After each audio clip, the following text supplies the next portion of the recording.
बीवी पे शक करना। इंडिया से किसी साहब ने पूछा कि शादी के बाद 2 साल तक मेरी औलाद नहीं हुई। फिर जब मैं सऊदी अरब चला गया तो 2 महीने बाद बीवी ने बताया कि वो हामला है। इब्तदा में तो मुझे बहुत खुशी हुई, फिर 11 महीनों के बाद बच्चा पैदा हुआ। मैं उसको कहता था कि ये तो बहुत ताख़ीर हो गई है विलादत में। तो मेरी बीवी नाराज़ होती थी कि आप मुझ पर इल्ज़ाम लगा रहे हैं। मेरे पास कोई ठोस सबूत भी नहीं है।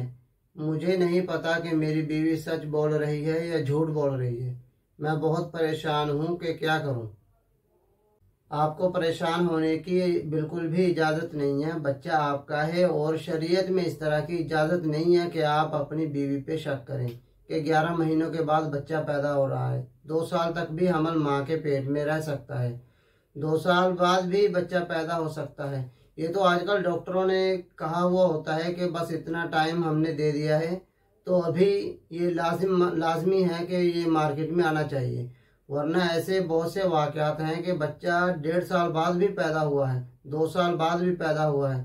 तो ऐसे बहुत सारे वाक़यात हैं कि बच्चा माँ के पेट में 2 साल तक रहा है।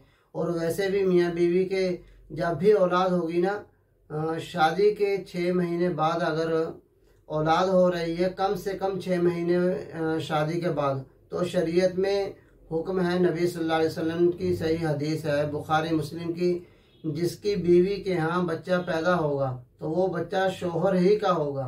तो जब तक आपके पास इतना ठोस सबूत ना हो, 4 गवाह ना हो कि जिन्होंने जिना करते हुए देखा है आपकी बीवी को, तो उस वक्त तक आप अपनी बीवी पे इल्ज़ाम नहीं लगा सकते। और अगर 4 गवाह नहीं है तो फिर लियान है। लियान का मतलब जो 5 कस्में उठाई जाएंगी, आप भी आपकी बीवी भी, जो शरई अदालत में। तो इतना आसान नहीं रखा गया इसको। तो इसलिए ये शैतान की तरफ से वसवसे हैं जो आपके दिल में आ रहे हैं।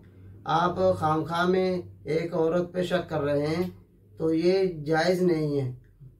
ये बच्चा 100% आपका है, आपको मानना पड़ेगा।